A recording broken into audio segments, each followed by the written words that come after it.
New immigration crackdowns are leading to scenes like this. Videos are popping up showing federal agents making arrests. The Department of Homeland Security says it's aimed at getting criminals off the streets, while some communities and neighborhoods say the sweeps are causing fear. Hello, I'm Stephanie Simmons with what's happening in the news now. The Department of Homeland Security launched 2 new operations in New Orleans and Minnesota this week. In New Orleans, officials launched Operation Catahoula Crunch on Wednesday. The Trump administration said it targets undocumented immigrants accused of serious crimes who were previously released from jail. In Minnesota, the ICE operation in the cities of Minneapolis and St. Paul focused primarily on undocumented Somali immigrants, according to a federal official. Homeland Security has arrested at least a dozen people during the operation in the Twin Cities. Nearly half of those detained are originally from Somalia. The wife of one of the men arrested is pushing back on the agency's claims that he's an active gang member. Danny Spiewak spoke with her. Homeland Security's list of arrests includes one Somali refugee who has been challenging deportation efforts since President Trump's first term. His criminal history is no secret, but his wife told me in a phone conversation today that she's going to keep fighting to keep him here. Rhoda Christensen says she learned from a neighbor on Monday that her husband, Abdul Qadir Sharif Abdi, had been detained. I'm driving on the road, and she goes, "Hey, Rhoda, ICE is in your apartment." And I was silent for a minute. After going to Fort Snelling first for processing, Christensen says her husband is now in a detention facility in Nebraska. He's devastated. He's just a simple guy that loves his home. Abdi's story has been documented extensively by local media over the years. A Somali refugee who fled civil war in the 90s, he committed several felonies while part of a Minneapolis gang, but was said to have turned his life around after getting sober and becoming a mentor in the recovery community. In 2018, his lawyers successfully lobbied against his deportation, but this week ICE described him as a, quote, known current member of Vice Lord Nation with convictions of fraud, receiving stolen property, receiving a stolen vehicle, vehicle theft, and multiple probation violations. He's not a current gang member. We've been married for 11 years. Has he ever been in trouble? No. Has he always checked in with ICE? Yes. Homeland Security says that Abdi is one of 12 people arrested during ICE's Operation Metro Surge, describing all as being here illegally with criminal histories ranging from child sex abuse to domestic assault. Homeland Security won't say whether that operation is still ongoing. But more people are looking out the windows. They're checking to see, unmarked cars. Jaylani Hussein with the Council on American Islamic Relations says the 5 Somalis on ICE's list represent a tiny fraction of the 80,000 Somalis living in Minnesota. They're spinning their wheels because they've actually come to a community that is overwhelmingly U.S. citizens. We asked Homeland Security today if ICE detained anybody else besides the 12 people listed in their press release, but they have not told us how many total arrests ICE had made this week in the Twin Cities. The Trump administration says they are targeting people here illegally, not based on race or ethnicity. But many Somalis feel differently, especially after the president's recent comments during a cabinet meeting where he directly criticized Somalia and its people. They contribute nothing.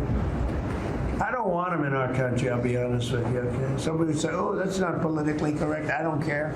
I don't want them in our country. Their country's no good for a reason. Their country stinks, and we don't want them in our country. Minnesota is home to the country's largest Somali population. The Council on American Islamic Relations estimates that the vast majority of the 80,000 Somali immigrants in the state are either citizens or have a pathway to citizenship. It puts the number of undocumented residents somewhere in the hundreds. Somalis in Minnesota and across the country are reacting to the president's comments. Lou Ragus spoke with an 18-year-old Somali American who wanted to share her concerns about the rhetoric. Hatred is very exhausting, too. Hurtful is one word Bushra Mohammed uses to describe the comments made by President Donald Trump about Minnesota's Somali community. It is hurtful to be called garbage. I am, again, a United States citizen. I am Somali, so I wonder if to him and his party, if that is all I am to him, a garbage, Bushra was born in the U.S. and is a freshman at the U of M. Despite being a U.S. citizen, she feels anxiety in public about potentially coming face-to-face with an ICE agent. It's that act of looking over my shoulder, which pains me because I am a United States citizen. This is my home, and I don't want to feel unsafe in my home. It's harassment disguised as law enforcement. Are people afraid to leave their homes right now? They are afraid. Yeah, I've heard of people carrying extra identification on them, like passports. But Bushra wonders if fear is the point. The vast majority of Somalis in Minnesota are citizens or have legal status. Community advocates estimate the actual number of undocumented Somalis to be just in the hundreds. I think there's a lot of fear right now and a lot of confusion, because it has been said multiple times that a lot of us are United States citizens. So the elders in our community are confused, and they're scared for their children, and they just want some type of hope and understanding of the situation. Despite the climate feeling as tense as it ever has for Somalis in Minnesota, Bushra has hope it will improve. But I want people outside of the Somali community to know that we aren't a threat to you guys. We're your neighbors, we're friends, we're coworkers, and I have faith in Minnesota, like I do have faith in the United States, and this is like a bump in the road that we will overcome eventually. The presence of ICE in the Twin Cities has many in the community on edge, and that includes one Minneapolis restaurant. The owner says they had their first ICE encounter since opening more than a decade ago.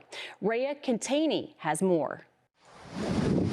For over a decade. Yeah, I've been holding down the corner of 35th and Nicollet for a while now. The team at this South Minneapolis restaurant has survived bitter cold days like this one. But never have they had ICE agents at their front door until this week. Yeah, definitely our first ICE encounter. Since the Trump administration deployed more federal agents to the Twin Cities, Ola Arepa owner Christina Nguyen says she believes ICE arbitrarily targeted her restaurant twice this week. I have no idea. Maybe because we have a Spanish name. This Ring camera footage shows what she says neighbors confirmed as ICE agents in unmarked cars in her parking lot on Tuesday while the business was closed. Then 2 agents made their way into the restaurant on Wednesday around dinner time. I had asked them if they had a judicial warrant, and they said we don't need one.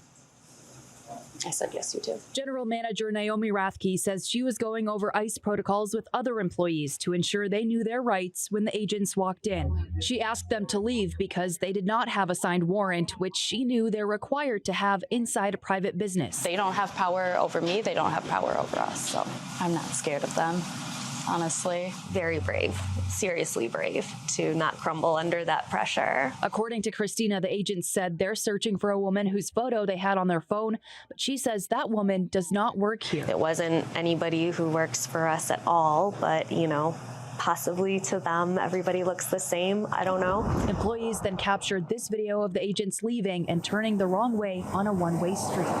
They were lucky because usually that street is incredibly busy, especially during rush hour. Christina says even though some of her employees are still shaken by what happened, people who are here completely lawfully are just afraid. She believes there's power in knowledge and hopes others take the time to understand their rights. We just all have to stay strong together and be in solidarity with each other. In Minneapolis, Rhea Cantaney, KARE 11 News.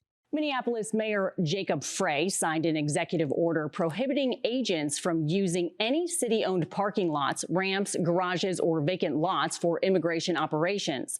The Minneapolis police chief says the mayor's order will be enforced by the city, but local police do not have the authority to get in the way of federal agents. It would be unlawful for us to obstruct federal law enforcement enforcing federal law. For me, the most difficult part of living through this is being here with people in the community and, seeing just how terrified people are. And it's very disturbing. The mayor also directed his staff to create signs for private business owners who want to mark their property as off limits for these activities.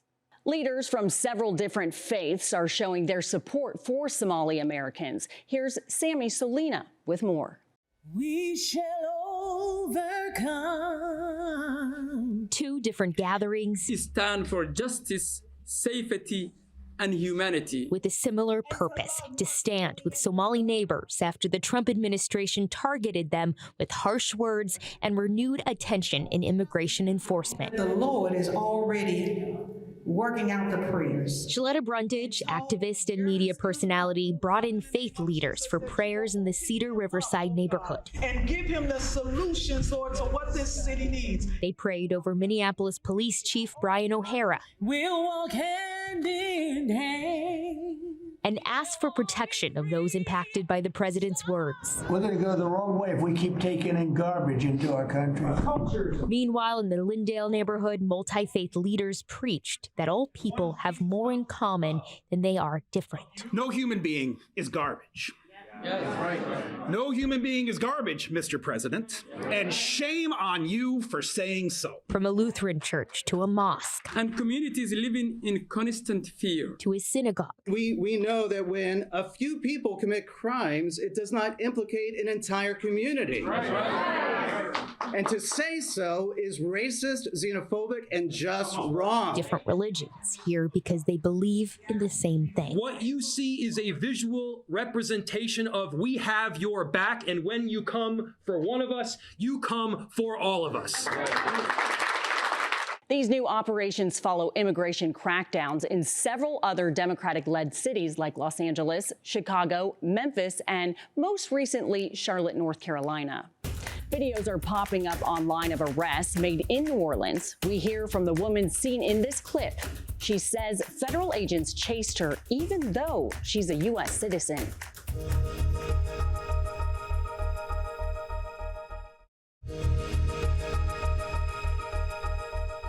This video is getting a lot of attention as the Department of Homeland Security continues its immigration operation in New Orleans. A woman says she was chased by masked agents while walking home. The 22-year-old was born and raised in the U.S. She says she feared that she was being kidnapped. Whitney Miller has her story. The woman at the center of this says she was just steps away from her home when agents in an unmarked car hopped out and came toward her. This is the walkway she was on, and it was all captured on her home's surveillance camera. Leave me alone! Home surveillance video captures the moment 22-year-old Jacelyn Guzman sprints toward her Marrero home, shouting that she's a U.S. citizen as masked men run after her. Guzman says she had just walked back from the corner store when an SUV pulled up. I immediately started telling him, like, I'm born and raised here, like, I'm a U.S. citizen, and he did not care at all. Moments later, a second unmarked vehicle pulled up, and more men in tactical gear jumped out. Because I didn't know if I should run or not. I was scared. But then another car pulled up, and that's when I was like, oh, I'm out here. Inside the home was her baby daughter and her stepfather, who heard her screaming and ran outside. Hispanic people against Hispanic bro. Confronting the men and ordering them off the property. Screaming is the worst feeling ever because I thought she really was like somebody want to hurt her, you know? Guzman believes the agents singled her out because of her appearance. Here, they're just like racially profiling all POC, people of color, you know? And it's entirely wrong because they think that they are superior than us. And the man that was chasing me, he was Hispanic. So it's a little like, you know? She believes she was being abducted, not approached by law enforcement. I was about to get kidnapped. I was like, oh my God, they're about to take me. Like, but they actually hopped out and did try to take me. Moments later, she grabbed her baby and went back outside, this time demanding answers, but says the agents never explained why they targeted her. I have no idea. I'm brown. Customs and Border Protection confirms hundreds of agents were deployed across the West Bank this week as a part of a large immigration enforcement operation, one they say was aimed at violent offenders. But immigrant advocates and several residents we've spoken with report many of the people being stopped or detained are day laborers and tradesmen. Guzman says the fear hasn't faded, and she worries about others in her community. It's devastating. It really is. It's hard to talk about, too, because, like, it makes me scared for my family as well. Immigration authorities arrived in New Orleans this week. Officials say they intend to arrest up to 5,000 people. Homeland Security Secretary Kristi Noem says agents will remove the, quote, worst of the worst, blaming the city's sanctuary policies for the increase in enforcement. Our station in New Orleans says about 250 agents are in the area conducting this operation. It was welcomed by the state's governor. So far, the agents have detained immigrant workers at various sites, including store parking lots. Many of them appear to be day workers. Paul Murphy has the details. Border patrol aquí, border patrol. Federal Border Patrol agents fanned out across the metro area in teams, hitting sites where immigrant day laborers gather. They rolled up in mostly unmarked vehicles at the Lowe's Home Improvement Store on Elysian Fields in New Orleans just after 8 Wednesday morning. Neighborhood volunteer Jebney Lewis arrived just after the raid. Law enforcement officers arrived and detained between 12 and 13 people. Mostly folks who are day laborers who are looking for work here at the Lowe's. Lewis says those detained left behind personal property in the parking lot. Vehicles, some trucks, some bikes, tools. So we're trying to get all of that stuff back into the hands of their families so they don't lose their possessions. Immigration agents also conducted operations at the Home Depot in LaPlace and Gretna and other sites across the region. They also converged on a construction site in the University subdivision in Kenner. We're told they detained workers at each location. Back at Lowe's in New Orleans, painting contractor Torrin Washington, who has hired day laborers in the past, said those now being held are hardworking, skilled tradesmen. These guys is a good workforce, and a lot of them have good skills. And I don't know if a lot of people understand, after Katrina, if it wasn't for the Hispanics, this place would be in shambles because they was doing all of the roofing work. A fiery protest briefly disrupted a New Orleans City Council meeting on Thursday night. The demonstrators demanded that the city refuse to cooperate with federal immigration enforcement and demanded more action against the operation. Some businesses are also taking a stand outside Toast, a restaurant in the Big Easy. There's a handwritten note that says, quote, "Ask about ice whistles to keep your community safe." Whistles have been used in other cities where raids have been held to sound a warning for people who want to avoid ICE officials. Another restaurant, Taquilla Guerrero, has kept its doors closed for the past few days. Workers there say that's being done in order to protect the community.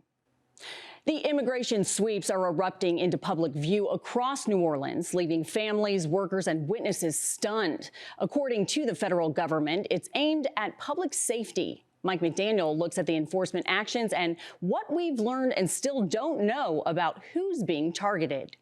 With scenes like this playing out around New Orleans, there are plenty of questions about who is being targeted for immigration enforcement, like workers who were on a roof in Kenner Wednesday, which left the homeowner shaken. If they're not committing crimes, let them be. I don't get it. These people were working for a living. You know, when you pull them off of a roof in the middle of work.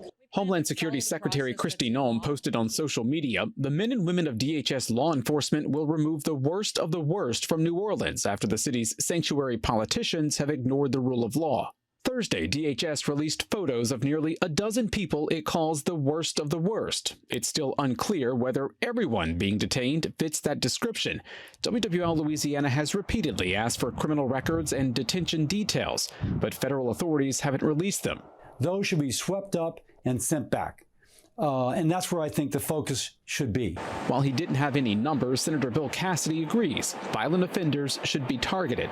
I want it ideally to be focused on those people because that's where the bang for the buck is in terms of protecting our country, our state, our cities, and our streets from a criminal element. With National Guardsmen also expected in the city soon, Congressman Troy Carter says it all sends the wrong message. Having them and or ICE officers attempt to, or our Border Patrol officers attempt to enforce municipal laws or to patrol streets potentially is a recipe for disaster. Mike McDaniel, WWL, Louisiana.